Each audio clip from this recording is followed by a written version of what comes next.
तो दोस्तों अब हम नेक्स्ट फंडामेंटल रूल्स के बारे में देखते हैं जो कि है रूल आई। तो दोस्तों अब ये रूल आई हमें ये बताता है कि किसी भी 2D ऑर्थोग्राफिक ड्राइंग में सेंटर लाइंस और डिस्प्लेइंग फीचर्स जो होते हैं वो बाय डिफॉल्ट 90 डिग्री एंगल पे होंगे, जिन्हें हम इम्प्लाइड 90 डिग्री कहते हैं, और वहां पे कोई भी एंगल स्पेसिफाई करने की जरूरत नहीं होती है। जैसे इस एग्जांपल में हम देख सकते हैं कि यहाँ पे कई सारे सरफेसेस एक दूसरे से परपेंडिकुलर है। तो जैसे अगर हम बात इस सर्फ इन दो फीचर्स की करते हैं तो यहाँ पे कोई भी 90 डिग्री एंगल देने की जरूरत नहीं होती है। ये बाय डिफॉल्ट 90 डिग्री होगा, इम्प्लाइड 90 डिग्री जिसे हम कहते हैं।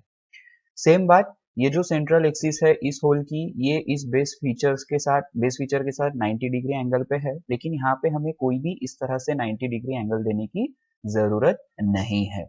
ये इम्प्लाइड 90 डिग्री होगा, बाय डिफॉल्ट 90 डिग्री इसका एंगल होगा। तो दोस्तों अब बात ये आती है कि इस इम्प्लाइड 90 डिग्री एंगल का टॉलरेंस क्या होगा। तो इसका टॉलरेंस वही होगा दोस्तों जो एक जनरल एंगुलर टॉलरेंस होगा, जो कि किसी भी टाइटल ब्लॉक या फिर सप्लीमेंट्री ब्लॉक या फिर इन जनरल नोट में दिया होगा।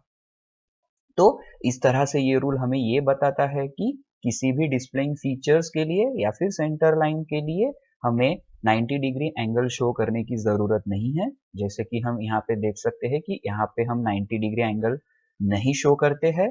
उसी तरह इस एक्सिस के लिए भी हम इस तरह से यहाँ पे 90 डिग्री एंगल शो करने की ज़रूरत नहीं है।